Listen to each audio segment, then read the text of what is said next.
few words to say to you that I think will be helpful. Last night was incredible, not only Texas, but so many other places. And the numbers were fantastic, and they've really been that way for a year.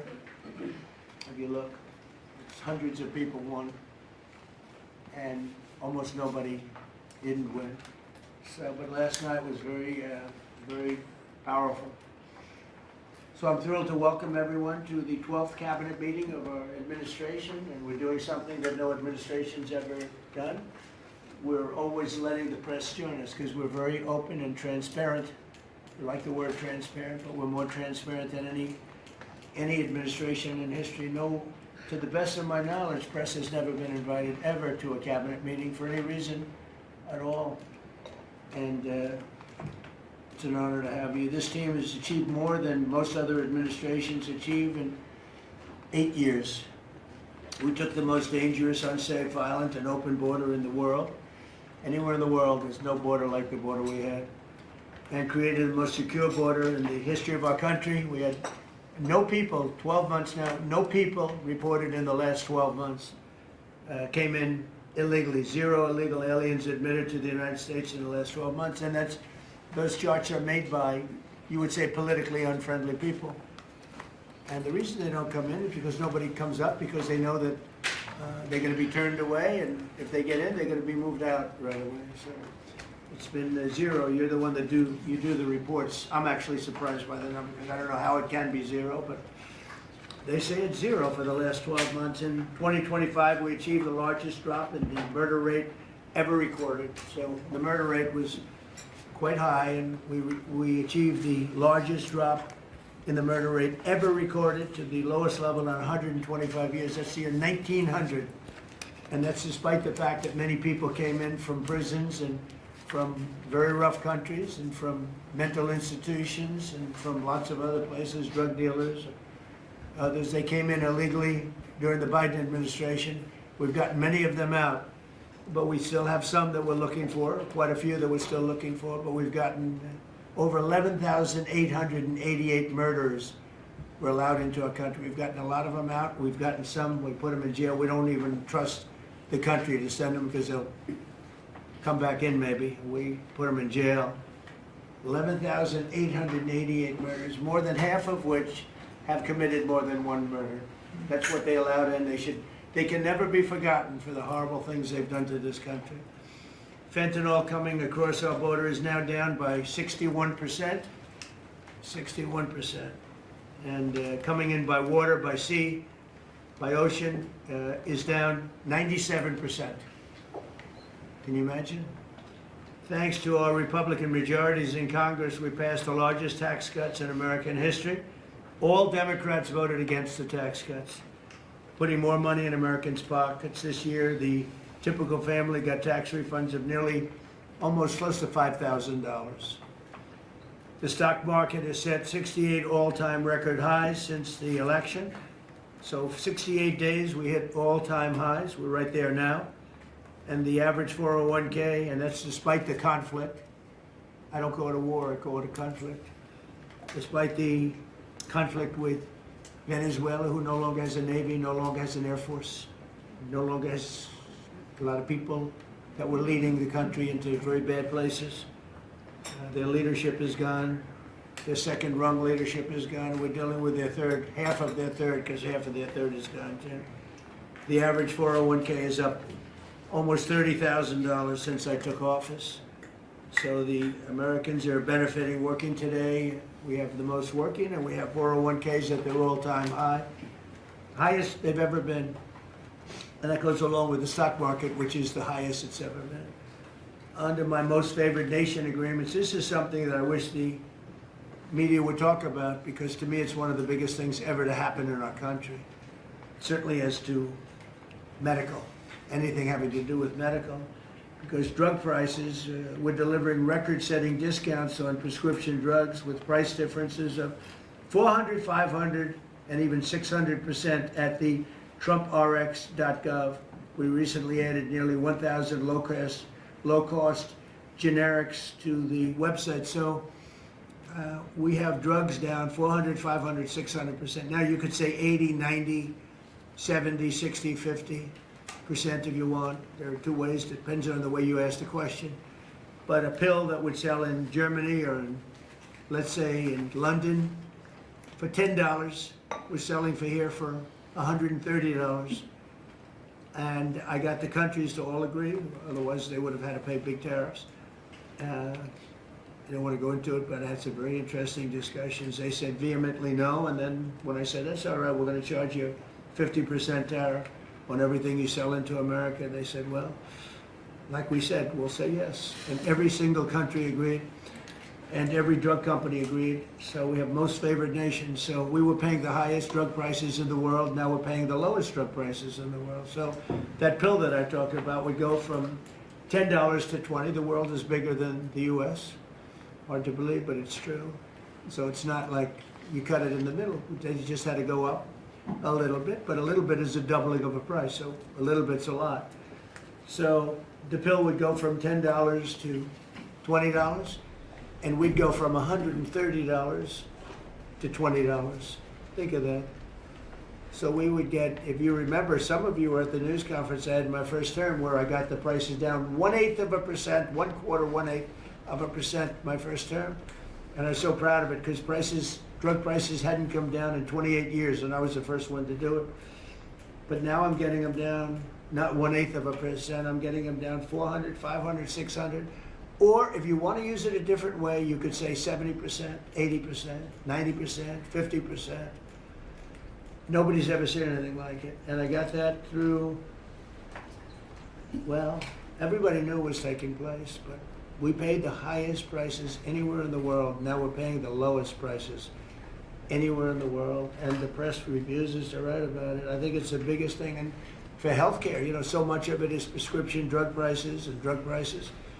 And with them coming down, the healthcare is going to come down very substantially. We recently added nearly 1,000 low-cost generics too, as I said, and that's, you know, 1,000 drugs, and it's all on. And this was not given by me. This was given by Dr. Oz and Bobby, and I, you know, wasn't sure whether or not I loved the idea, but they said we want to use Trump. TrumpRx.gov is what it is, and it's the hottest site, I think, anywhere on the planet, from what I understand, Bobby, right? It's really great. People are calling up and they're buying drugs for a fraction, for literally a fraction of the price. And it should be the biggest story. And on that alone, we should win the midterms.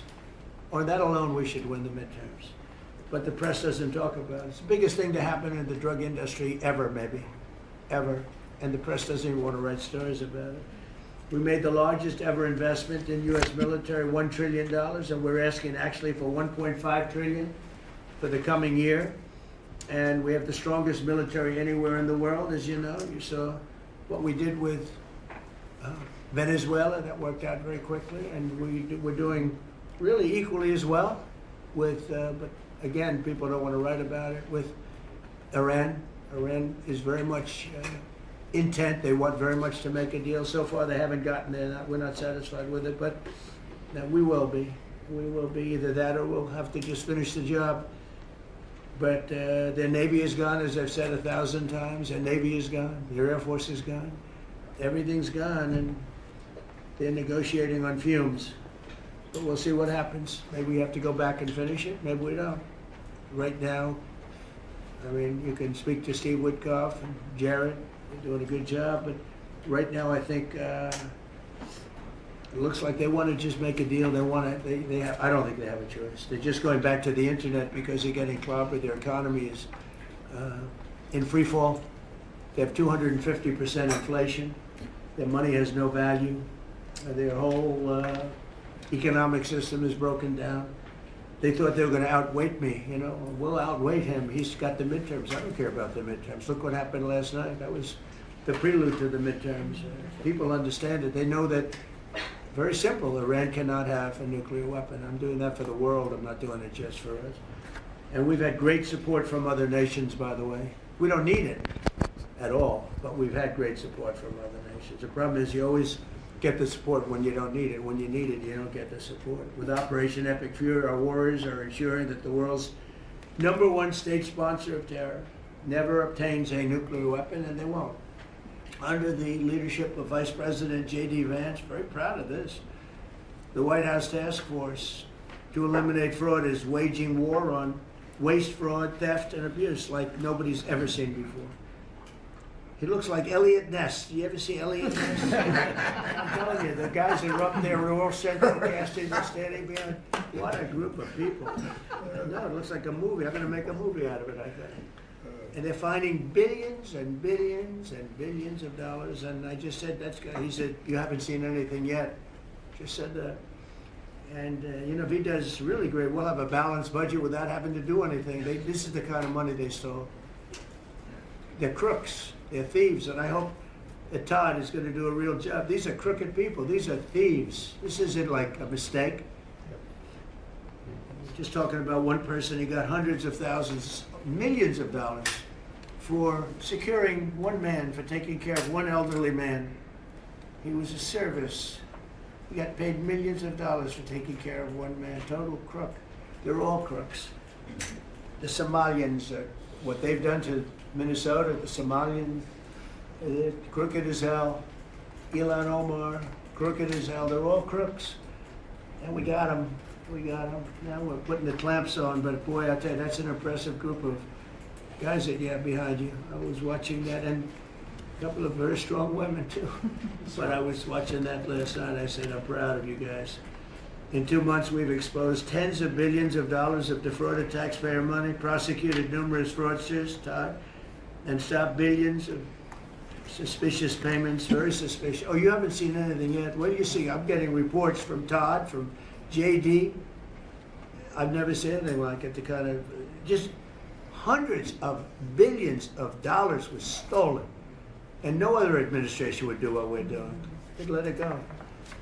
Everybody was getting rich. And I think we have a chance to save Social Security without doing anything to it by just the numbers of fraudulent people on Social Security, people that are 115 years old, 125 years old, getting payments. It's funny, I said, oh, do those payments get turned back? No, they accept them. Well, somebody's getting the payment. It's not a person that's 125 years old.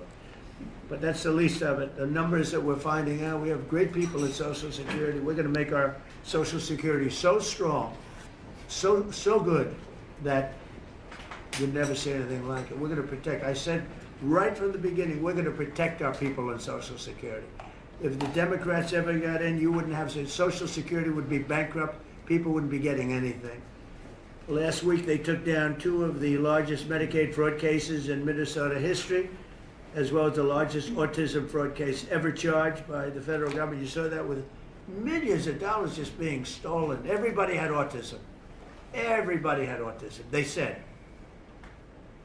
It was incredible, actually. And I've just seen I see what they're doing. You haven't seen anything yet. So congratulations, JD. Be vicious like they are. They're violent people. They're violent, vicious scum. Before asking Vice President Vance to speak about these efforts, I want to express our tremendous gratitude to our outgoing Director of National Intelligence, Tulsi Gabbard, who's a terrific person, actually.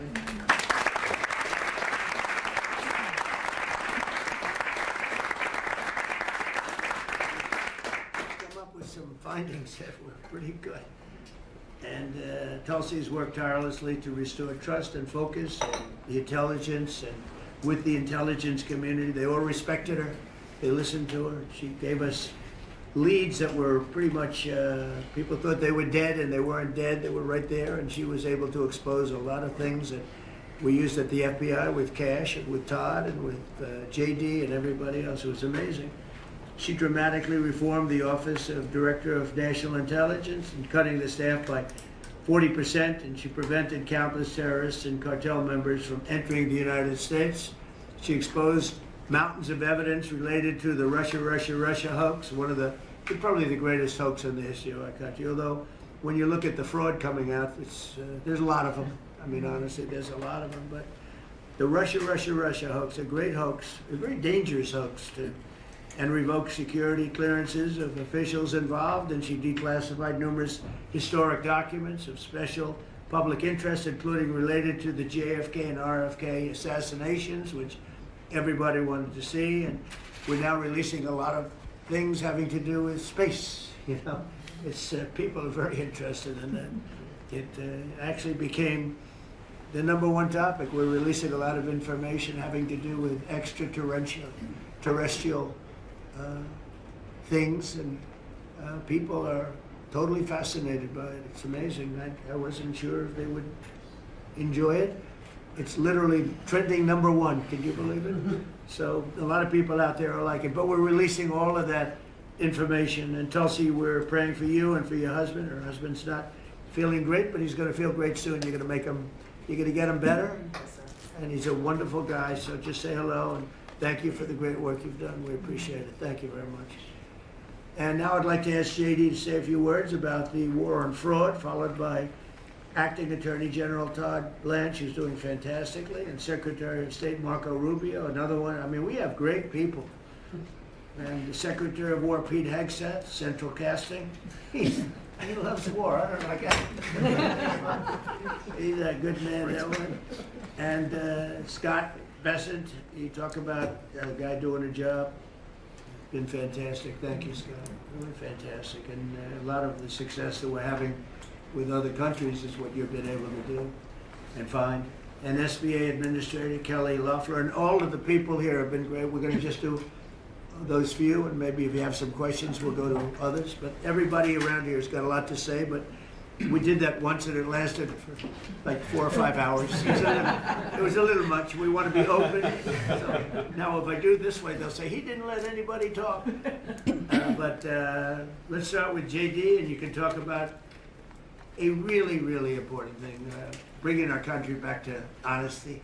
A tremendous amount of money is involved. Hey, go ahead. Yes, sir. Well, first of all, thank you for your leadership, sir, for making it possible. I often find in the Fraud Task Force that there sometimes are barriers that we need to break down, agencies that need to coordinate, and I'll come to the President and say, Mr. President, I need your permission to do, he'll say, for what? For the Fraud Task Force, and he'll cut me off and say, yes, go do it. So the fact that we have dedicated presidential leadership is really what's made this possible, because it does require we've got great people around the table, but sometimes these agencies don't know how to work together at the lower level, and that's one of the things we've had to turn on and force with the Fraud Task Force. So I want to shout out just a few all-stars here. Linda at the Department of Education has been amazing at finding student loan fraud. You've got people who are either illegal aliens, who aren't even actually real human beings, who are getting hundreds of millions of dollars from the Department of Education for student loans. We have cut that off. We found a lot. We're going to find a lot more. Scott at HUD has been amazing, because a lot of the fraud that we see is housing fraud, people claiming benefits that they're not entitled to or against, or sometimes completely made up people who exist purely to collect fraudulent money from the American taxpayer. Brooke at the Department of Agriculture, something I had no idea until I started this work, sir, that we send hundreds of billions of dollars to the states to administer the food stamp program. The federal government has no insight into whether those food stamps are going to people who are legally entitled or whether those people actually even exist. And so we're working on a number of mechanisms to actually force the states to verify that the people who receive these benefits are actually entitled to them. And I could go down the list. I've gotten a lot of support from a lot of people in this room. Bobby Kennedy and Dr. Oz have been particular all-stars on this, and Kim at H&HS. What they've done with the Medicaid fraud, we found tens of billions of dollars in Medicaid and Medicare fraud just from their hard work. We've cut that off, and yes, Mr. President, we're going to find a lot more. The final thing I want to say, Mr. President, and I know that Todd maybe has something to say about this as well, but I always try to remind the American people, and certainly remind the cabinet officials. By the way, Kelly at SBA has found tens of billions of dollars that were from fraudulent loans that were giving under the Biden administration, and we've now cut that off and recovered a lot of that money. So this has been a whole of government effort, Mr. President. The team really deserves a great deal of credit here. But the final point I want to make, sir, is I always try to remind the American people that fraud is fundamentally a crime with two victims. The most obvious victim are the American taxpayer. They pay their taxes, they expect the money to go where it should go, and that's not happening because of the fraudsters. But there are also victims, people who benefit from these programs that don't exist if we're not actually taking care of the fraud issue. And let me just give one example to build on something you said earlier, sir. One of the people that Todd just prosecuted was a person who was collecting a lot of money from the American taxpayer to take care of elderly citizens, people who worked their entire lives, paid their taxes, should have had dignity and nobility in old age, but it was deprived from them from fraudsters who say that they're taking care of them, who collect a check to take care of them, but then abuse and neglect these people. And particularly one man who died because he wasn't getting adequate care, and that guy was still collecting benefits to take care of a person who he had completely neglected. So not only do you have an American taxpayer who's paying into these programs, you have an elderly citizen deprived of his dignity because we're not going after the fraudsters. Well, now we are. How much money did he get? Sir, hundreds of thousands of dollars, maybe more than that, but we think that that exact type of fraud has been replayed all over our country. That particular case was outside of Minneapolis. We expect that there are tens of thousands of people who are collecting fraudulent money to take care of people, and they're not actually taking care of them. We're of course going to get to the root of as much of it as we can, but again, sir, it's been, I wouldn't say fun, because you find out how much people have been taken advantage of, but it's certainly very good and valuable work, so thank you for giving me the opportunity to do it. Well, thank you very much. Yes, sir. Attorney General, please. I'll just continue to talk about what the Vice President was just talking about. The way that we are actually, it's one thing to uncover fraud, which we've done, and that's part of it, but it's also prosecuting the bad guys that are doing it and stopping it from continuing. And that's where you have, everybody in this room has inspector generals. And for many years, these really hardworking law enforcement members would identify fraud, and nobody did anything about it. DOJ prosecuted it, but spent a very little resources on that. So what we've done just in the past 51 days, over 400 law enforcement actions in this country related to major fraud. That's search warrants, that's arrests, that's convictions, that's indictments that are filed, and that's just 51 days. And it's not just the great prosecutors. It's the FBI agents, it's DHS and HSI agents. It's everybody in this room that has inspector generals that are now. They have been freed up, and it's because of you. It's because of the Vice President saying this is going to be a priority of what we are going to do. Not just the Department of Justice, even though we're the prosecutors that are putting bad guys in jail. It's also the law enforcement at every agency, FBI and DHS. And so we're already seeing results. We had a $1 billion fraud, a conviction at trial last week out of Florida. And this was an organization that was stealing from senior citizens in Florida, duping them. There were call centers set up in the Philippines, and they were duping them to buy medical equipment that they didn't need, that they would never get, and that the taxpayers paid for.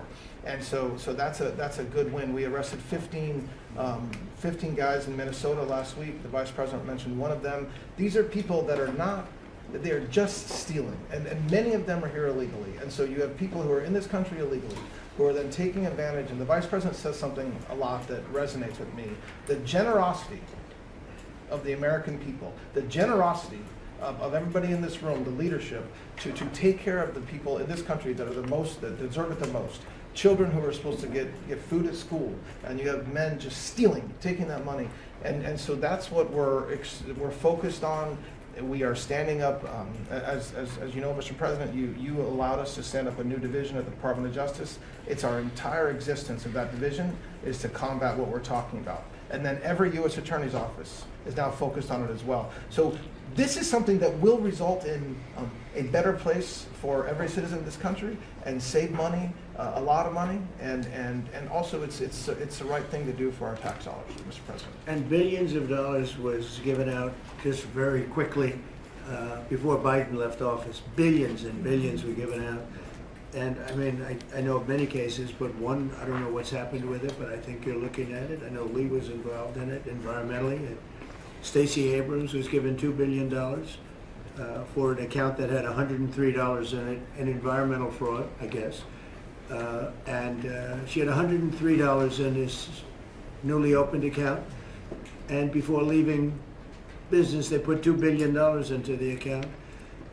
And they had no reason for existence. They were unable to say what they did with it. $2 billion. Lee, do you want to just mention something about that? Well, thanks to your leadership, Mr. President, that was canceled. And they no longer have access to that $2 billion. They fought like hell. They wanted that money. Go ahead. In fact, it was over $29 billion that it's now been canceled at EPA. You told us to make it a priority. Now this happened as soon as you came in. after the election, before your inauguration, they were caught on video saying that they were rushing to get billions of dollars out the door before you're swearing in because they were afraid that once you were sworn in, you were going to stop it. Well, that part they were right. We did. Yeah, we did. Great And job. yeah, no, we're happy to do it, Mr. President. And the Department of Justice under Todd Blanche's leadership, they just secured another big win in appeals court on some recently canceled grants for different agencies. So great attorneys making sure that this accountability is delivered over the finish line. It's been a great team effort. And we're building more, most importantly, we're building more factories and plants in the United States now than at any time ever before. $18 trillion coming in. That's not including the 12th month, that's 11. And I say it often that the Biden administration had much less than 1 trillion, and we have 18 trillion. And when those final numbers come up, they'll be even higher than that. That's a record in the history of the world. No country's ever done that. And that money's going into plants, and you are giving them very fast approvals, thorough and environmentally correct, but fast approvals, and you're doing a fantastic job. Thank you very much. Another man doing a fantastic job, I think we all agree, is Marco. You're all over the place, right? I watched you last night in 3 different locations. So tell us about Iran. Well, first of all, the bottom line is Iran's never going to have a nuclear weapon. And if recent events have done anything, is just remind us once again that they are the world's leading sponsor of terrorism. And they can never have a nuclear weapon. Now, the president's preference, Mr. President, your preference has told us repeatedly, is always to negotiate these things and to figure out if you can have agreements. Diplomacy is always the first option.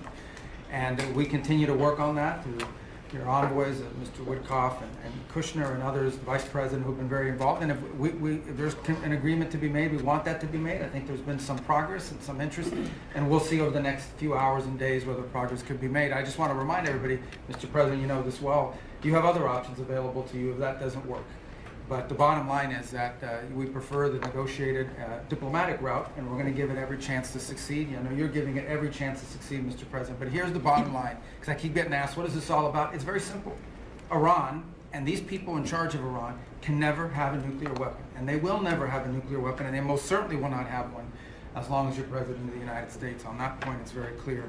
Just 2 quick things I want to touch upon. One, you touched upon the border and security. Part of securing our border is dealing with the people that are in this country unlawfully, many of whom do not want to go back to the country that they originally came from for a variety of reasons. Either we can't send them there or some judge ties us up. And one of the key things we have achieved is now 20 countries have signed third country national agreements, meaning these are safe countries where individuals who refuse to go back to their country of origin can be sent to that country instead. We've gotten 20 countries now around the world who have signed agreements that allow us to deport people to those places. What often happens when you go to the person who's here unlawfully and say, we're going to send you to this third country, is all of a sudden they decide they'd rather go back to their home country instead. So it gives the ability to enforce all laws, and we work very closely with the Department of Homeland Security on that front. Something else that I know is concerning people, because it's on the news, is Ebola. Our number one obligation, you know, we're involved in foreign policy, but even our foreign policy, the number one priority of our foreign policy is to protect the American people. We cannot and will not allow any cases of Ebola to enter the United States. And so the State Department and other agencies represented here, the Centers for Disease Control, HHS, others are working very, very hard to contain this crisis to the countries where it's currently located, particularly the Democratic Republic of the Congo. And so we've surged assistance to make sure that is being contained there. And obviously, multiple agencies involved here are also very involved in tracking people, just to make sure that nobody comes into this country that has Ebola and creates a problem for us. And we feel like we've got good efforts in place to do that, and Americans should feel assured that the President and his administration is doing everything we can to protect them on that front. My last point, you said I was all over the place. One of the places I stopped in last night was to initial the Trump Route for Prosperity in Armenia. This is a key linchpin of the peace deal that you were able to achieve between Armenia and Azerbaijan. Yeah. And in addition to that, we also signed a critical minerals MOU with them and a strategic engagement one as well. So just a reminder of another war you helped to settle, Mr. President. But from that now we are seeing the emergence of a great new relationship with Armenia that really had grown stagnant for a very long period of time. So we're doing well on that front as well. Thank you. And could I just ask you, Cuba and Venezuela, what's going on there? Well, interesting, on Venezuela, that process continues, that three-phase process, you know, of obviously stabilization, recovery, and transition. I would just say, just since January 3rd of this year, okay, and I think this number's right, and Chris or Doug can correct me on this, but I think over 10 million barrels of Venezuelan oil have been delivered to the United States since the 3rd of January. That industry is being professionalized for the first time ever. It's going to the benefit of the Venezuelan people. They are selling oil in the market at market rates. The money's going to an account in the United States, controlled and monitored by Treasury, audited by KPMG, and it's for the first time ever the money's not being stolen. It's going to the benefit of the Venezuelan people. Cuba's in a lot of trouble because, unfortunately for them, it's run by a bunch of incompetent communists. And being communist is bad. Being an incompetent communist is like the worst. And but the country's been taken over by this company called Gaesa that basically controls 70% of the economy. None of the money in that company goes to help the Cuban people, none of it. So we'll be talking to them, we'll be working on it. You know, we want something good for the Cuban people, and hopefully there'll be a good outcome there for them. There needs to be. It's 90 miles from our shores, and having a failed state 90 miles from our shores is a threat to the national security of the United States. So we're producing right now more oil by double than Russia and Saudi Arabia combined. There's never been anything like that. We don't need oil, we don't need the Strait, we don't need anything, but we have more oil now being produced by double, by 2 times, than Russia and Saudi Arabia combined. It's a great stat. Do you want to say something about that? Well, I would, President Trump, under your leadership, we've opened up lease sales on public land. This is land that was put away for the benefit and the use of the American people, like the Strategic Petroleum Reserve in Alaska. The Biden administration had illegally stopped holding lease sales during their administration. President Trump famously said, drill, baby, drill, but before you can drill, you've got to open public lands. Between the lease sales that have happened in the Permian, in the Bakken, and on the North Slope, just since January of this year, it's over $4 billion of revenue has come into the Treasury. That's 13 times more than the Biden administration brought in on lease sales in the entire 4 years they're in office. Sir, your policies brought that in 5 months. So with that, a lot of excitement, a lot of activity. We also inherited, just in one district in Carlsbad, New Mexico, 5,600 unprocessed applications to drill for oil and gas on public land. And when we're drilling on public land, those companies pay a royalty, and that money comes to all of our citizens, and it goes to local school districts, and it goes to states. It is the core of the economy in parts of our country. The team down there working for the Department of Interior, Bureau of Land Management, has dropped that by 91%. It's one of the reasons why they had a record lease sale. It's because now people go, I can bid on federal land and I'm going to get a permit to drill, and it's not going to take me 5 years to get it. I'm going to get it in a month or less. And so it's exciting to see your vision, and of course, with this energy dominance, us, as you just noted, largest oil producer in the world, largest natural gas producer in the world, largest natural gas exporter. This is an opportunity for us to bring prosperity and affordability here at home, but also bring peace abroad. So President Trump, your energy dominance strategy with Chris Wright, Lee Zeldin, all the people that are working on this, people around the room, it's been really incredible. And of course, you mentioned Venezuela, but all that flowing to our Gulf Coast refineries is also helping to keep the price of gas down at home. So again, it's an amazing transformation. Bottom line is, the center of geopolitics around energy has moved from other parts of the world to the Western Hemisphere. In the last 5 months, you turned Venezuela from a sanctioned adversary into a strategic ally in 45 minutes. Never happened in history before. And what's going on in Alaska? When I was there last week in Alaska, the North Slope, 80,000 barrels a day coming online at Pico. That wouldn't have happened with you. It's up by Willow on the North Slope. That's going into the Alaska pipeline. 20% increase just off that one field. So amazing work. Energy is a high-tech industry, and those guys are crushing it, and they're loving the fact that they can provide affordable, reliable, secure energy for America. And we're working very hard in California. You know, a lot of people don't know this, but California has tremendous oil reserves. It used to be number 3 in the nation. and the radical left has just wiped it out. And we're working very hard to get that open again and get it so the people, their gasoline prices, their lack of energy is just staggering. It's staggering. And we're actually making very good progress. Even people that were against that at one point, now they're saying, wow, that'd be great. But people don't realize it was one of the, right, Chris? It was one of the top drilling states, one of the, I would say in terms of reserves, as among the top in the country. Nobody thinks of that with California. Everything was just closed down, really violently closed down. And we're opening up some of it, and we're being met with actually great spirit because they're paying so much for gasoline that they don't have to be doing that. And they have a very incompetent group of leaders, like grossly incompetent. So I think that's going to be something. On a slightly smaller subject, while Doug was speaking, Department of Interior, he and his people have done a fantastic job on DC. DC is looking beautiful. The fountains are almost all open. We had 28 of them. And we have one in particular, a very long lake, we call it, the reflecting lake, between the Lincoln Monument. Nobody's ever seen anything like it. You take a look at, between Lincoln and Washington, you have the longest, like 2,400 feet long. That's longer than the tallest building in the world if you set it on its side. And it's almost 200 feet wide. And actually it was built in 1922, and from 1922 on, it really never worked. It always leaked, and it was a problem, and a lot of things. And hundreds of millions was spent. The Biden administration and the Obama administration spent hundreds of millions of dollars trying to get it to work, and they failed.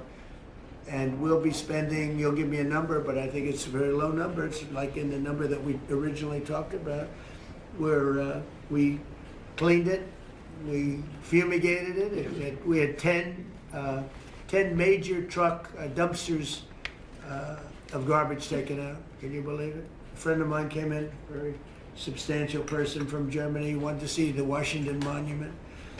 He wanted to see the Lincoln Memorial.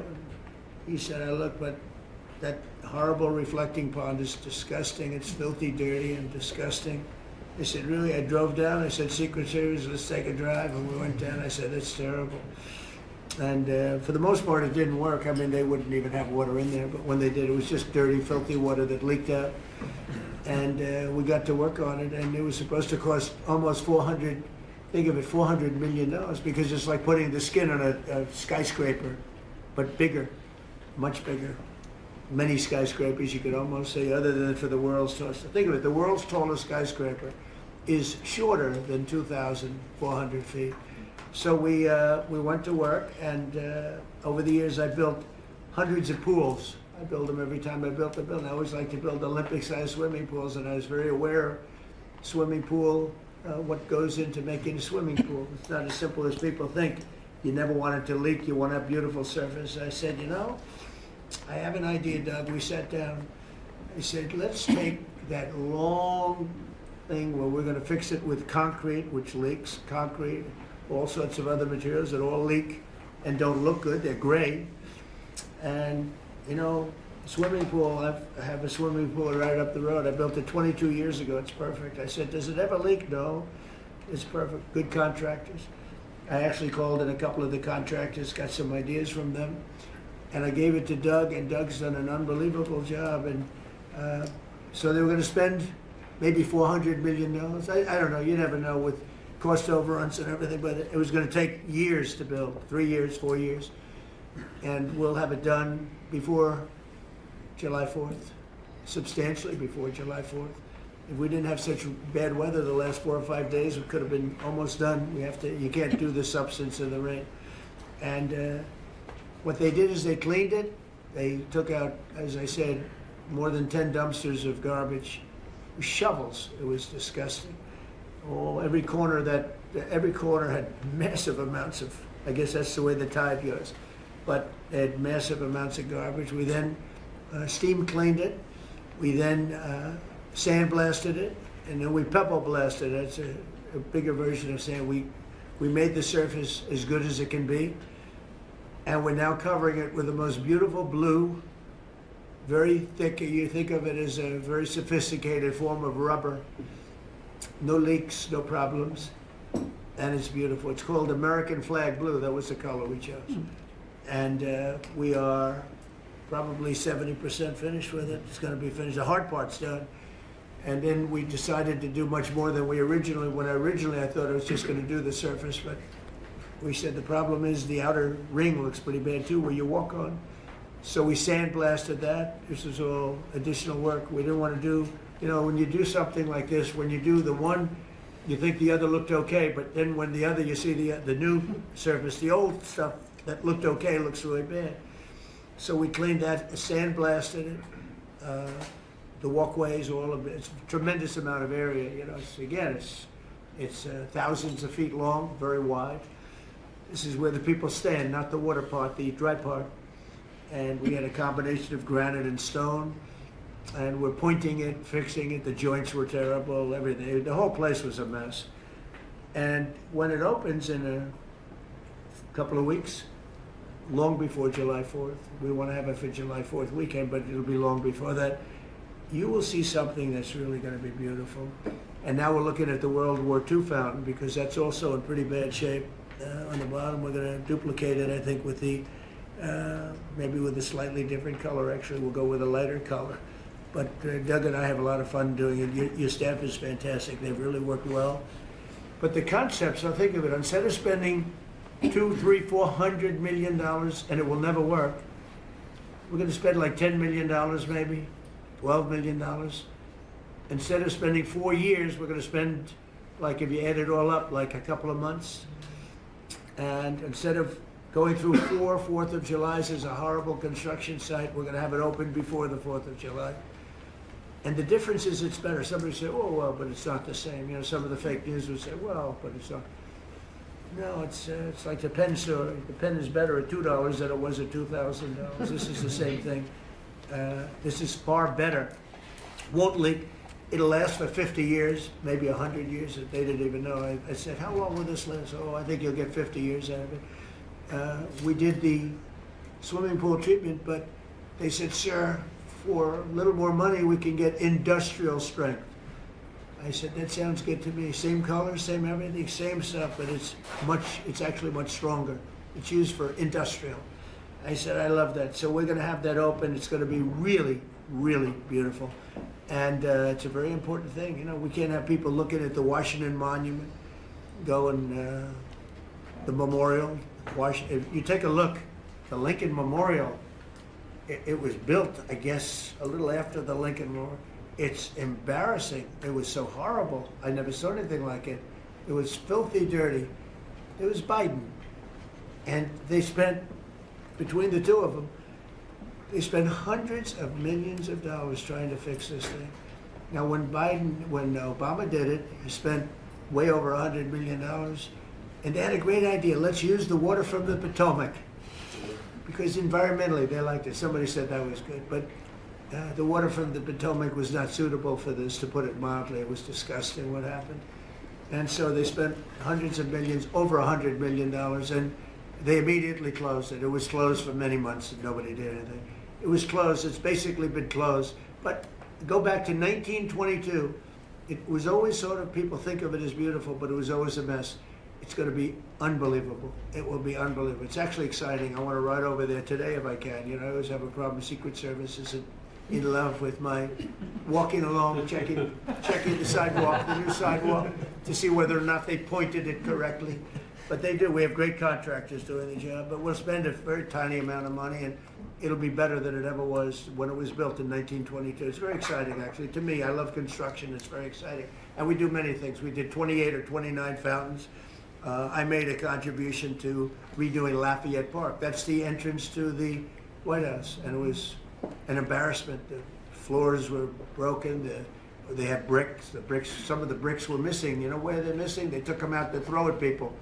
We're going with them. It's going to be a world-class park. It'll be open pretty soon. They're doing a lot of work over there. That was a contribution that I made with some other people.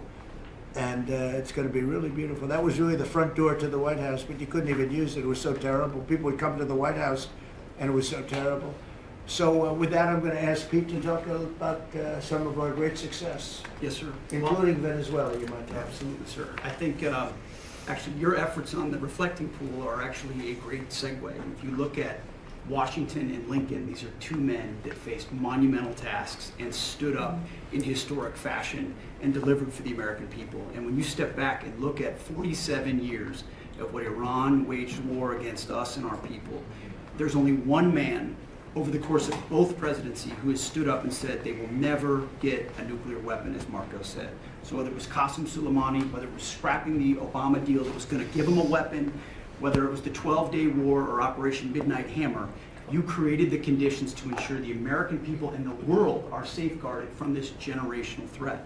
And so when you authorized Operation Epic Fury, just like you talked about with the reflecting pool, we didn't do the same old thing the way we'd done in the past after Iraq and Afghanistan, the way we waged wars. Instead, you said we're going to do this smart, we're going to do it overwhelming, we're going to use maximum lethality, and we're going to bring them to their knees. And so whether it's their Navy that's at the bottom of the Persian Gulf, their Air Force, their air defenses, or their defense industrial base, they may have missiles, but they can't build more right now, and they can't build more drones right now, and they can't build more ships. And so they came and cried uncle to talk, which Steve and Jared and the vice president and others are doing so ably. And during that time, we put in a world-class blockade. And they haven't been able to bring anything in or anything out from Iranian ports. And we know from the intel that their economy is hurting big time because that is their lifeblood. And again, bringing them to the table. So whether it is through the efforts of your negotiators that they ensure that they never have a nuclear weapon, or we have to go back to the War Department to finish the job that way, we're prepared to do that. And I think even our reach on the dark fleet of Iranian tankers, no Iranian tanker around the globe is safe. And we've seen seizures all around the globe, again, choking off their economic lifeblood. But all of this is possible, Mr. President, thanks to the investments that you've made in this department, firing on all cylinders. For the second year in a row, we're at historic recruitment rates. Last year, we said that here. This year, we beat it even faster. The American people are excited about what you're bringing to our department. Our defense industrial base, $50 billion in private investments. Because of the meetings you've held, defense manufacturers are investing in new plants and new manufacturing, new production lines, so that we're getting weapons faster than ever. And then the $1.5 trillion that you've committed to the department going forward, that's 1 million American jobs. 1 million American manufacturing jobs. That's Golden Dome for America, that's F-47, that's B-21, that's $50 billion in drones. We're going to lead the world in drones, shaving years off of production of all of those, everything under budget and ahead of schedule, which is what the warfighter deserves. And we saw it, you mentioned Venezuela, Mr. President, you saw it on display there.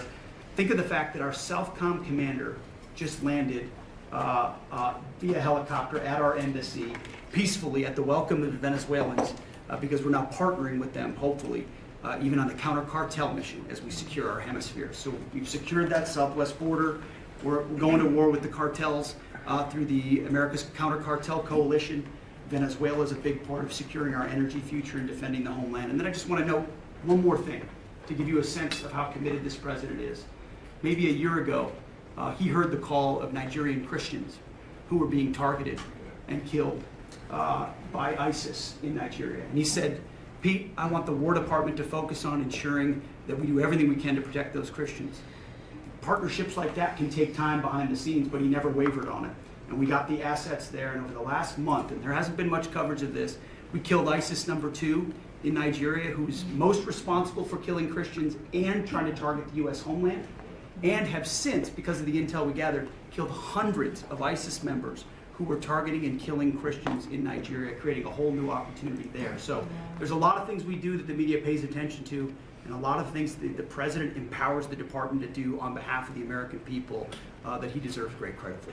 Thank you. Great job. You're doing a great job. I just want to say on recruitment, we're very proud of the fact that for the previous 4 years, previous administration, they couldn't recruit people. And that included, by the way, police and firemen and others. They were not proud of our country. And they couldn't recruit. Anybody with a uniform and was having a hard time recruiting. And they set record low numbers. They were way, way behind. And literally from November 5th it started. It started even before we got going. But from the time we won the election to now, we've had numbers of recruitment, the likes of which we've never had. Record recruitment in every single branch, and that includes police and firemen, record recruitment, so we're very proud of that. Thank you, great job. Kelly, please. Mr. President, you have made us a nation of builders again. You're leading us to the greatest economy that the world has ever known, and I see that every week as I travel this country, main streets across dozens of states, from Alaska to Maine. I've been in many of those states 2 or 3 times. I hear it everywhere I go. Please thank the President for putting us back on track. They thank you, they love you, they want more of what we're doing, tax cuts, deregulation, fair trade, energy dominance. Small businesses are spring-loaded, and we see that in the jobs numbers. In the last 2 months alone, we've created over 300,000 private sector jobs in this country. Most jobs are created by small businesses, 2 out of 3. And small businesses, as you know, make up 99% of all businesses in this country and account for half of our GDP. So when that part of the economy is finally working again, they've gotten out from $5 trillion of regulation that the Biden administration put on hardworking small businesses. They penalized growth, investment, hard work, and success. But thanks to the working family tax cuts that every single Democrat voted against, hardworking families, the welders, the waitresses that I meet on factory floors across this country, from Pennsylvania to New Mexico, where I'll be tomorrow. Brooke and I are going to Arizona tonight. So we see this everywhere we go. It's one of the most underreported stories in the media. Main Street is back, and that's because America first. I'll tell you the other thing about fraud. Small businesses are particularly hurt by the fraud because they're some of our biggest taxpayers in the country. And they show up every day. They work hard to provide for their employees, to build their businesses. They're doing it the honest way. And they see fraudsters taking from the American people. It's taxpayer money. And so you think about, at the SBA, we found $200 billion in fraudulent PPP loans that the Biden administration tried to hide and forgive and sweep under the rug. We've turned the first $22 billion of that over to Treasury for collections and to DOJ for prosecution. Our Inspector General is already announcing that people are going to jail. There are jail sentences now being served. We've announced that 140,000 people have been barred from ever getting SBA loans again, defrauding the government for about $9 billion. So we are going to continue our work under the great leadership of Vice President Vance and appreciate the partnership because it's really accelerated our ability to get the job done. But then just back to small businesses. We have record business formation in this country. That's another story that the media won't tell you. Over 500,000 businesses on average a month this year. So it's not just record people working, strong job creation, business formation at all-time records in this country, but we have manufacturing expansion, 4 consecutive months. That means that's a leading indicator, meaning that we have expansion coming. Another story the media won't tell you, 98% of all manufacturers are small businesses. 75% of our defense industrial base is small business. They're our main exporters. And so America first, free trade, fair trade, deregulation, tax cuts, and energy dominance is helping workers on Main Street, and that's why they tell you to tell me to tell you, Mr. President, thank you, and they love you. Oh, thank you very much. Great job. Thank you, Kelly. And I just say, you know, we went to China last week. We had an amazing meeting with President Xi. The relationship's very good. We're doing a lot of business with China now, but it's not where they were ripping us off. For years and years, they ripped us off like nobody ever got ripped off. Now it's a very profitable business that we do with China. And they respect our country again. We have the strongest military in the world by far. They respect our country again. Scott, please. Sir, on the economy, 2 words, resilience and prosperity. The continued resilience of the economy speaks for itself, even during the Iran conflict, and it speaks to the strength of your leadership. Pro-growth policies are creating conditions for American families and businesses to prosper. We're entering the second half of our 250th anniversary year with renewed optimism and momentum. It has never been a better time to be an American, and as you said earlier, we have a record number of Americans working. The economy that you are building is not only strong, but secure and resilient and better positioned to compete globally. Real GDP has risen 2.7% over the past 4 quarters, something that many economists said couldn't be done.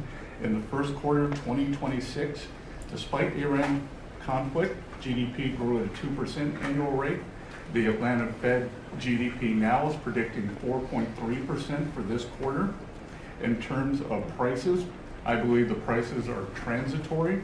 Oil will be lower than pre-conflict levels when this ends. Natural gas is already down, as you mentioned. Drug and pharmaceutical prices, they are plummeting, and rent is down. We are more resilient to energy price fluctuations due to your energy dominance agenda, to regulatory efforts, and we have never sold so much energy to the rest of the world. Business investment rose at a 10.4% annual rate in the first quarter. Capital expenditures and business equipment rose more than 17%, and that is as a result of the tax bill and tariffs. Jobs related to commercial construction, factory construction are up 90,000 since your inauguration. In the past 2 months, the private sector, as Kelly said, has added 313,000 new jobs, and those are private sector jobs, sir, including 13,000 manufacturing jobs. We have construction jobs, we're building the factories, and those will turn into manufacturing jobs. The stock market has hit new highs. The stock market lives in the future. It is seeing on the other side of this conflict. It is a strong symbol of optimism for the future. Corporate earnings are high, and wages are doing well. For the tax season, we had the best tax filing season in history, which is a victory for Main Street. The average refund was nearly $3,300, 11% increase from last tax filing season, and importantly, 62 million returns had one of your 4 signature policies: no tax on tips, no tax on overtime. They reduced taxes. 85% of our seniors paid no taxes on Social Security, and the deductibility of auto loans for American-made cars. For what I believe is the most important government benefit for young people since the GI Bill, the Trump accounts. The app will be available on all major platforms tomorrow morning, and it will place the American dream into the palms of the hands of parents and children. Nearly 6 million kids have been signed up for Trump accounts, and they will launch on July 4th, and it will be a great symbol of the 250th anniversary. Main Street prosperity, workers have seen positive wage gains. The unemployment rate remains low at 4.3%, and private sector job growth is strong. So sir, just to reiterate, resilience and prosperity have been the marks of your second term. It's been great. It's been amazing, actually. Any questions? Thank you, Mr. President. Iris Tao with NTD Sister Media with the Epoch Times. You've done a lot to clean up DC and fight crimes here. And as a lot of Americans and people from all around the world are coming to the nation's capital ahead of the major 250th birthday events here, how important is it for you to really keep delivering on these results, but also what does it mean for America's identity on the national and international stage? So I'm very proud of DC because when we came here, a little more than a year ago, it was a very dangerous place, and now it's a very safe place. It's been incredible what's happened. As you see the crime numbers, we had restaurants closing up, and nobody wanted to go to a restaurant. They were afraid to walk to work. It was a very dangerous place, very unsafe, and now it's a very safe place. We brought in the National Guard. We worked with Cash and the FBI, and Janine is doing fantastically, and Todd, everybody. And it's now a very safe city, and people are pouring in, and you see the grass is all beautiful. We put a lot of new grass in because, you know, like people, grass has a life too. This grass, and it was up a long time. But the waterfalls we talked about and the fountains are, most of them are in the final stages or fixed. People are writing me letters. People are talking about it. We have some of the most beautiful fountains in the world, and there wasn't one, not one, that worked. We had 29. Out of the 29, not one was worked, in addition to the reflecting pool, which is even, you know, that was the big one of them all, but that was a disaster. So with all of that, and this place is looking beautiful. I rode through it yesterday, where the fences are down. The homeless aren't staying here any longer. We're helping them out, but we're not, you know, we just can't have them in the nation's capital. And when foreign dignitaries come in, they're saying, the first thing they say to me, this place has really changed. They saw that it was going down, our whole country was going down, just like DC was going down. And as you know, the restaurants were closing up. There weren't very many restaurants, and now they're opening up. You can't get a space, and everyone's going out to dinner, and they're safe. And we have the national security, and we have the National Guard, and we're going to keep them. You know, I want to, by the way, just in case I mentioned, keep them. And don't lower the number either. Somebody said, oh, are there less? I said, I hope not, but don't lower the number if you don't mind, okay? We're going to surge this summer, too. Yeah. They look great. You know what? They give people. We took out 5,000 criminals, hardcore criminals. By the way, 90% of the crime is calculated. They count 2% of the people do 90% of the crime. That's a great number, because when you get rid of 2%, 2% you can get rid of. 90% you can't get rid of. 2%. So 2% create 90% of the crime. 91% actually, to be exact. And we moved 5,000 people, Todd, out of here. These are career criminals. Many of them came over from the last administration through the open border, the ridiculous open border, no vetting, nobody knew who they were. They came out of prisons, they came out of, they're drug dealers, there were people from mental institutions. And Washington, D.C. is now a safe and beautiful place. And it's only going to get more beautiful. Yeah, please. Mr. President, John, thank you so much for having us in here today. What are your thoughts? Why do you think that Joe Biden is trying to sue the Department of Justice, former President Joe Biden, to have his tapes that he did interviews on blocked from the American people hearing them? Do you think that he's trying to hide something? And maybe Acting Attorney General Todd Blanche could comment on if they will countersue and release those tapes to the American public. Are you talking about it with respect to his book? Respect to his Well, I'd memoirs. like to see it. I don't know. Maybe there's some constitutional reason. I don't know. I would like to see what he has to say, because we can never allow what happened to this country to happen. The man was grossly incompetent, and the Democrats, I call them the Democrats because the policy is so bad, but they came very close to destroying our country. We can never let it happen again. And I hope that you're able to produce that. I think it would be very interesting reading for people. On the Strait of Hormuz, Mr. President, Iran wants control of the Strait of Hormuz. Would you accept a short-term deal that allows Iran and Oman to control the strait? And would they have to open it immediately, or would you be open to that happening over a period of time? No, the strait's going to be open to everybody. And who would control It's it? international waters. Nobody's going to control it. We're going to watch over it. We'll watch over it, but nobody's going to control it. That's part of the negotiation that we have. They would like to control it. Nobody's going to control it. It's international waters, and Oman will behave just like everybody else, and we'll have to blow them up. They understand that. They'll be fine. Mr. President, thank you. How much economic pressure do you feel to get the Strait of Hormuz open? Well, you have to understand, the United States has so much oil that we are an exporter of oil. So we have plenty of oil. We're very lucky. We're blessed with the greatest piece of land in the world from that standpoint, and we have more than anybody else. And now when you add Venezuela to it, we have, I think, 64% of the world's oil.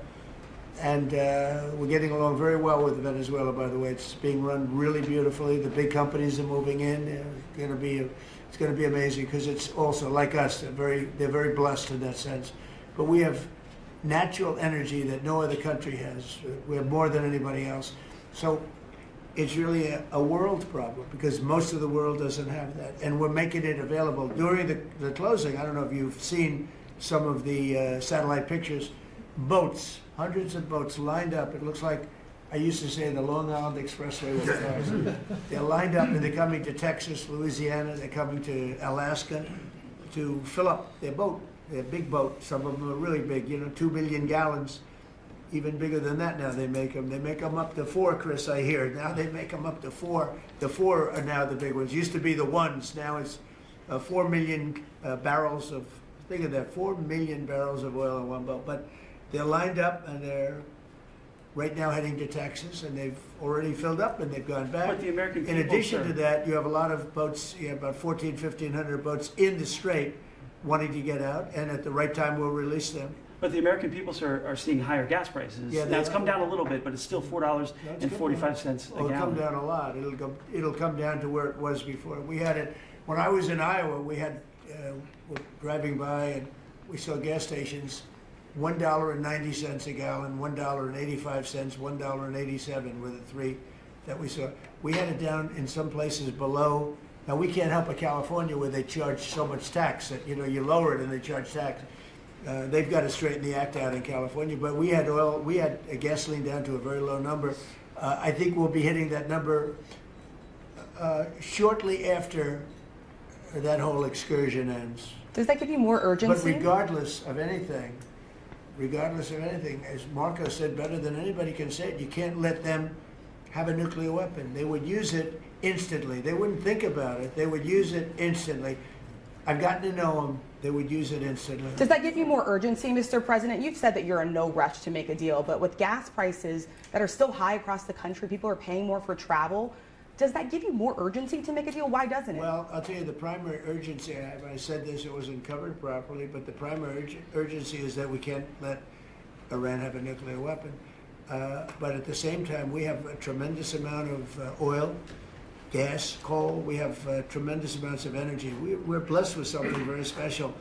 Those prices are going to come down. They're going to come down fast. I think that you'll see, actually, Todd, I think you're going to see lower prices that we had even before we did this. Now, I knew there'd be an increase. I said, we have a choice. We don't have to do anything. And in 2 years or 1 year or 2 months, because Iran would have had if we didn't hit them with the B-2 bombers, Iran would have had a nuclear weapon within 2 weeks from that date, because they were ready to go. And if they had a nuclear weapon, it would have been used already. It also would have been used had I not terminated the Obama deal, the Iran nuclear deal, as we call it. That was in my first term. Had I not terminated that, they would have had a nuclear weapon a long time ago. I would say it was a guarantee that it would have been used, and it would have blown up Israel, it would have blown up the entire Middle East, and that's never going to happen. Yeah, please. On Iran, would you be comfortable with Russia or China taking their stockpile of highly enriched uranium, and have they offered to do that? No, I wouldn't be comfortable. Mr. President, is the U.S. That would considering not make me comfortable. is the U.S. considering easing sanctions on Iran to allow Iran to sell its crude to market? No, we're not talking about any easing of sanctions or giving money. No sanctions, no money, no nothing. We have control of money that they claim is theirs.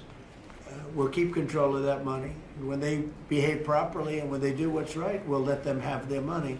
But right now, we're not doing that, and it's not. One thing is not contingent on the other. Would you So give a time frame. Mr. President, on the shooting last weekend, it came barely a month after the third assassination attempt against you during the White House Correspondents' Dinner. What was your reaction when you first heard about the latest shooting, and what gives you the courage to really keep doing your job effectively without thinking about these threats every day? Well, I can't think about it, because if I thought about it a lot, you know, I wouldn't be a very good president. I wouldn't be here, probably. I'd be up in some room with a locked door and say, just leave me alone.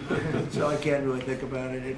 It's just something that, it's a sad part of life.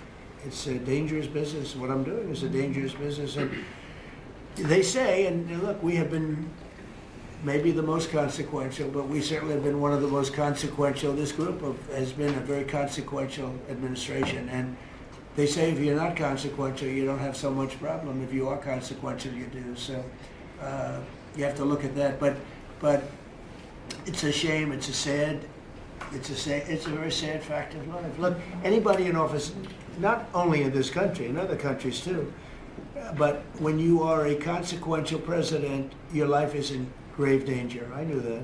Mr. President, how would you characterize the current state of the talks with Iran? I guess if it were a football field, what yard line would you be on? Well, I think we're doing very well. They are starting to give us the things that they have to give us, and if they do, that's great. And if they won't, then the man on my left is going to finish them off.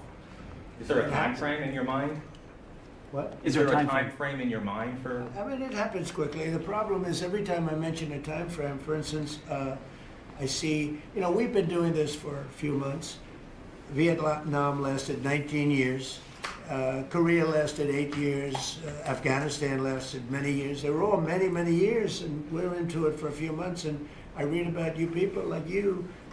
What's taking so long? But we're in it. You know, we lost between two wars, two big wars, Venezuela and Iran. We lost 13 souls, 13 great people. Met the parents, great people. And it's a terrible thing, but 13.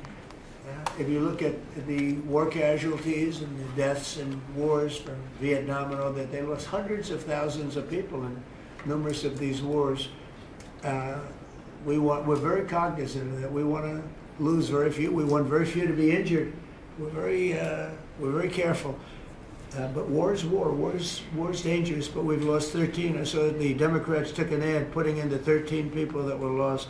And when you look at hundreds of thousands of people that were lost in the Middle East, Iraq, all the different wars we were in, we have done an amazing job. With that being said, I hate to lose 13. I hate to lose one, but we've been very capable. I mean, when you think of it, we took over Venezuela in one day. We have done a similar job, but we said, well, give them a little chance at the request of somebody that we greatly respect from Pakistan, the Field Marshal and the Prime Minister. They've been great. They asked us, would we pause the war for a little while because they'd like to negotiate. So we'll do that. But we had them beat. They're, no better now. We could close that out very quickly. If we can do it in a different way, that'd be good. If we get everything we want, but we could close that out very, very quickly, and we may have to. I don't think so, but we may have to. Mr. President, I ask you about the World Cup, if I could. The U.S. spent a lot of money getting the World Cup here and increasing the infrastructure. Does the economic benefit outweigh the cost? No, the World Cup is great. It's the most successful they've ever had, ticket-wise. It's they've never had anything that sold so quickly. It's amazing because it's the United States. What are the economic benefits? I call it soccer. It's just easier to do because we have football and they have 2 footballs, right? They call it football. But most people never thought they'd see anything like that. The World Cup, it's turned out to be the most successful World Cup from the standpoint of what's happening than they've ever had. Yeah. How long for the... Thank you so much. Rowena Ortiz with Turning Point USA. I have one question for you and one question for Vice President J.D. Vance on fraud. What's your message to the New Jersey leaders pushing back against ICE operations at Delaney Hall? And About ICE? Yes. Or about NICE, as I call it, NICE. The NICE facility. I'd love to change the name, call it NICE. They do a great job, and it's all paid for protesters. You can see by the signs. The signs are all made by the same beautiful factory. It's a printing plant. In fact, I'm thinking about using it. They do such a nice job. These aren't protesters. These people are fake. They're all paid for. And I will tell you, Tom Holman and that whole group, and now Mark Wayne is so incredible. Mark Wayne, do you want to just respond to that? We run the finest facilities anywhere in the world of their type. But we have some horrible killers. We have killers. We have guys that have murdered numerous people in there. And these are the people they're trying to protect. There's nobody that runs a facility like we do. Mark Wayne, please. Yeah, it shows this radical left Democrats' priorities when they decide to go out and protest a detention center where we're housing rapists, child predators, murderers, drug dealers, and they choose Memorial Day of all the time to go protest something that they say that that it's because they're on a hunger strike when there was only a handful of individuals that was refusing to eat because they want their ethnic group or their ethnic right food. Well, they go back to their country and get whatever food they want. The fact is, we're giving them the calories they want. This isn't Holiday Inn. We're giving them sanitation. But for the Democrats and the governor, like Governor Sherrill and Senator Kim and Senator Booker, to go out and do something like this of all the days is very frustrating. And we see Antifa signs are literally out there. The local police literally refusing to respond. They barricade it, not allowing our employees to come in and out. ICE has to go out there, remove the barricade, and then you have one of the senators complain because he got splattered with a pepper ball. I'm sorry, you probably shouldn't have been there.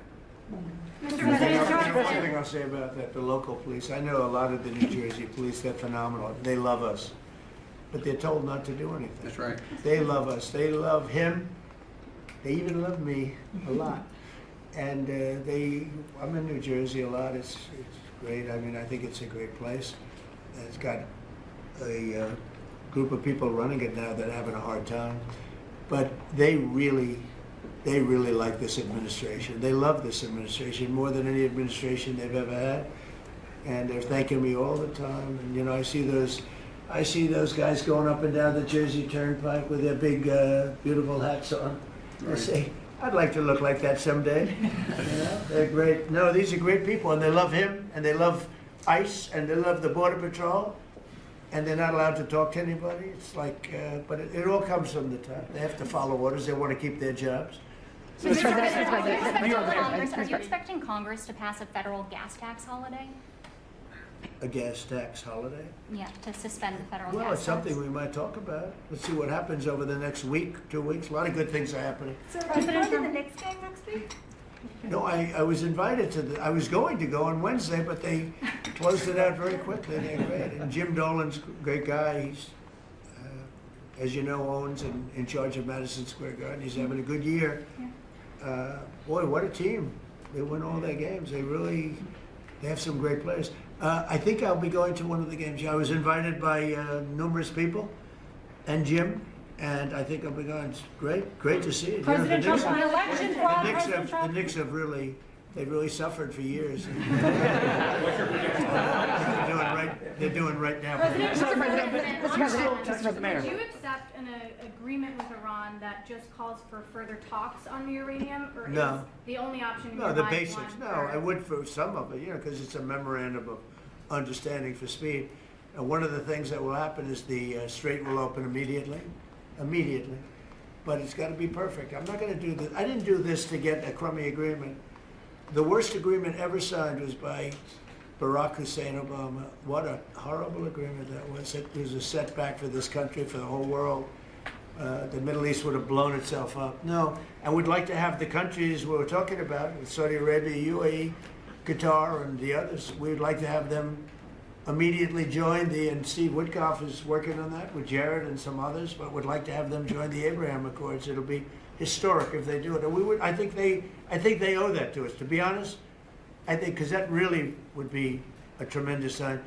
And I think those countries owe it to us. Have any Mr. other President, indications Steve, that are they you going will? to get them to sign? We're definitely pushing it, Mr. President. I'm not sure we should make the deal if they don't sign. You want to know the truth. If they don't sign to join the Abraham Accords, I don't know that we have countries in there already. UAE, great countries, bold countries, and it's turned out to be so good, so effective, and so we're requesting strongly that they join. It'll be great. It'll be great for Saudi Arabia. It'll be great for Qatar and Kuwait, the whole group. So the Iran deal might be contingent on more countries joining. I don't know. I don't want to say that. I'm not going to give you, what's contingent, what's not. I can say that we can make a good deal right now, but maybe not a great deal. And if it's not a great deal, we're not making it. So, because we can make a great deal with this guy right here, and but it's it's a lot nastier. Probably wouldn't go as quickly. We wouldn't be talking about it as quickly, but it would be foolproof. But I think we're doing very well, Steve. I think we're doing pretty well in terms of the negotiation, but we'll see. If it's not going to be a real deal, because Obama had that horrible JCPOA, whatever it was the worst deal. It was a path for Iran to have a nuclear weapon very quickly. Years ago, they would have had a nuclear weapon. We might not be here talking about it right now. They would have had a nuclear weapon. And frankly, Obama picked the wrong country. He should have picked another country. I won't tell you what it was. But he picked the wrong country when he picked Iran.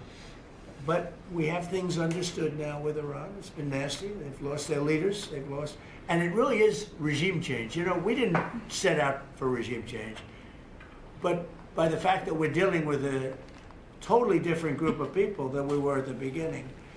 And frankly, I find them to be much more reasonable. I actually find them to be smarter, but I find them to be much more reasonable. This is regime change. One regime is gone, another regime is gone, we're dealing with the third. Pieces of it, because some of them are gone too. And I find them, I think, how can you have a stronger regime change than that, So I do find that. I'd like to thank you all very much. We're doing great. Our country is doing fantastically well, and this group of people is outstanding. Any update on your health, Mr. President? You were at Walter Reed yesterday. Any update on your health, Mr. President? Thank you, Mr. President. Thank you very much. Thank you, Mr. President. Take the cameras off, yeah. I'll come back for the cables.